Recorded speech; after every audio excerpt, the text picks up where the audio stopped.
Albert Einstein once said, "Logic will get you from A to B, and imagination will get you everywhere." To imagine what can be gives us the ability to change our world. Ideas that start inside us, Albert Einstein once said, "Logic will get you from A to B, and imagination will get you everywhere."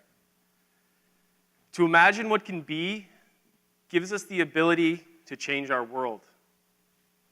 Ideas that start inside us, when they're acted upon without fear, it empowers our actions, and it will rewrite your future. When we choose full responsibility of a place in our life, it empowers our actions. This paradigm can unite us, but it also can divide us. Donella Meadows said that one's paradigm is so intrinsic to your mental process that you are hardly aware of its existence until you try to communicate with someone of a different paradigm. Now, as you might imagine, I have a lot of creative friends. From here, we have to sit here and understand that if we do not empathize and relate with people, our ideas will not be understood or aligned with. Have you ever had an idea that constantly beckons your attention? One that literally just haunted you until you couldn't get it out? Being an artist could be described like this. One can be perpetually flanked by ideas that just have to get out, not as a choice, but as a duty to keep down the mental clutter. I have this curse, and I've come to refine it over the last couple years. Some call it art. I call it sisu. You see, while watching a documentary on the Finnish culture, a friend walked in the room and said, "What's the name of the character you're drawing?" And I said, and then all of a sudden, cue to TV. Sisu is a Finnish term, loosely translated into English as the perseverance, determination, and strength of will in the face of adversity. A smile swept across my face. You see, after 2 consecutive shoulder surgeries on my right shoulder, I was relearning how to use my right hand. For a time, I could only use my left. This was the image I drew. A year later, I would fully recover and draw much more. Sisu, as I have come to understand it, is the intention to show the collective unity of our experience, and that regardless of financial standing and skin color, that we are all the same global people. And I have witnessed this struggle of these people trying to make a living through their craft. Someone said that the artist's office is in his head, and that the artist is always in the office. As I said, I've witnessed and lived this struggle firsthand. For years, I would ask myself, how can an artist make it easy for someone to independently buy work? I would lose sleep over this idea as I would just make my way through life. Now, I really like reading The Economist and the Scientific America. I really like how these ideas can be abstract to the reader. And I say abstract because I am no scientist and I am no economist. I read this one article about how Toyota had pioneered the QR code.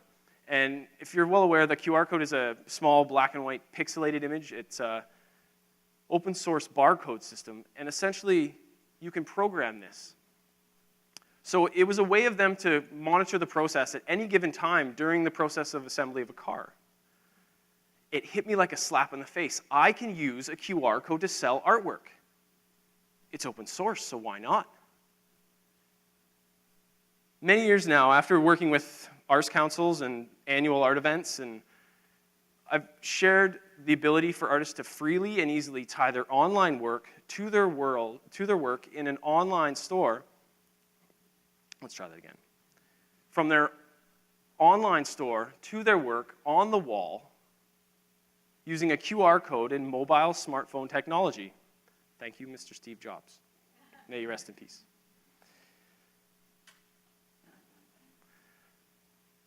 this place that we live, there are vast amounts of people that live here. All I did with the software with the QR code is connect the dots. All the software was out in the world, and I just reached out and grabbed it. Our ideas have to spread in order to be effective. I could have muffled or suppressed this QR code, this intellectual property, but who was I to stand in the way? It might have hindered the ability for someone else to make a living from their art, so I set it free. Our ideas have to come out of us to be effective. This is why I believe that a highly proactive, mobilized people with their feet firmly planted at the grassroots level can affect measurable change. Margaret Mead said to never doubt that a small group of thoughtful, committed citizens can change the world, because in fact it is the only thing that ever has. Now, as I said, vast amounts of people commute to make their lifestyles possible here. Many people commute in order to make their lifestyles possible and bring their monetary resources here. Similarly, after the Squamish Nation, I did some research, and thank you to Alice for your speech earlier. It really resonated with me because after researching, the communication of their culture was shared through word of mouth. Their ability and shared wealth was a key component of the Potlatch Giving Festival and was celebrated through the vast experience of values that were displayed and celebrated in the culture, such as humility, generosity, and respect. And it was to me that I also sort of drew the conclusion that is why that the resources were very, very accessible to their people, and that's why they settled here. Now you see, the forestry, marine industry, as well as the heavy industry, I think, located here because of their unique geography and landscapes and natural resources as well. I mean, look at this place. 12 years on, I am not from here. I'm going to share with you a little secret. I grew up in the United States. Up until the 3rd grade, I relocated back to Canada with my mom and sister after my parents split up. And after living for years in the suburbs, from my adolescence and all the way down to my formative years living in the suburbs, I spent what most kids do in the suburbs, resisting the endless battle of homework, working horrible part-time jobs, living for the weekend, girls, dealing with a single parent with an alcohol problem, and raising a small sister to boot, but realizing that at the end of the day, 12 years now, on a trip from high school to British Columbia here, it was 12 years from then where I realized that British Columbia was a secret, a best-kept secret. And I felt like it was being kept from me when I was in high school. When I came out here, it opened my eyes to this part of the world. So essentially, I came and I never looked back. I finished high school, drove right across Canada, and here I am, 12 years later.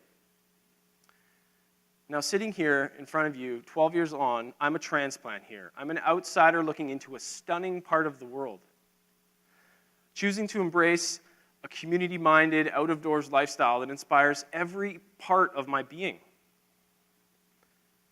I mean, look at this place. The loggers know it. The commuters know it. The families know it. The Squamish Nation knows it. The tourists know it. The Chinese, Japanese, Sikhs, Hindus, rail workers, longshoremen at the terminals, the film industry, we all see this place. We're all connected by geography, landscape, technology, and lifestyle.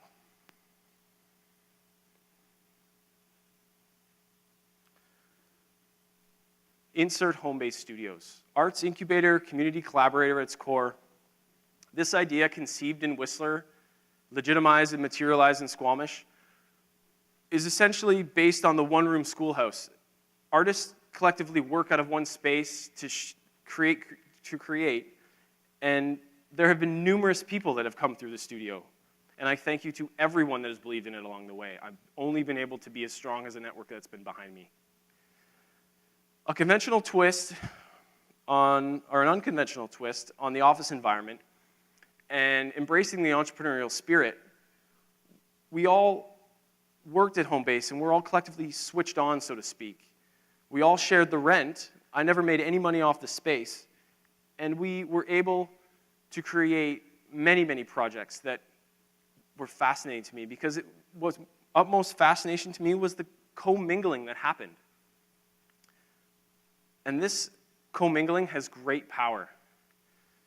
Ideas have to get out in order to be effective, as I mentioned earlier. And for that purpose, we're sitting here with all these people in front of me, and it's mind-boggling to think that all of these people created this idea, and all of in front of us, it sits that these ideas, and along the way, certain surprises happen. There have been lawsuits. There have been zero-attendance art shows. This is Amber. This is a really good friend of mine. She had twins. As we all know, twins aren't generally expected. But from there, this space has gone beyond as to elaborate into the local culture and reach out into the community, and it's really sort of boggled me. We're a room full of human potential, of yet to be unmanifested ideas. Human potential at its finest.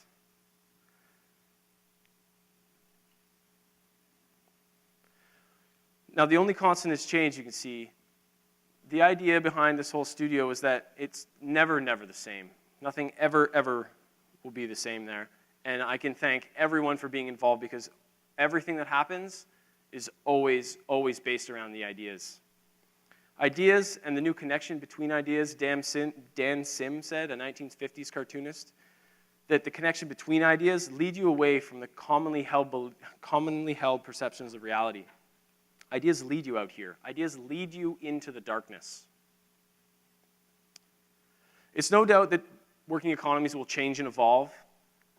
Ideas are the incubation. Ideas are the gears of change. Ideas incubate change, and humans are the gears of change. It is true that day to day we will have to churn out a living. It is true that our stories of how we got here today are not the same, and it is true that we have some most dramatic landscapes and ecosystems in the world. We have no war. We are increasingly living longer, fuller, healthier lives. We are all free. We are all here in this one room, openly sourced. Connect the dots of your story. Commingle your paradigm. Who knows what culture will rise to the surface? It may be exactly the one that we all want. Thank you.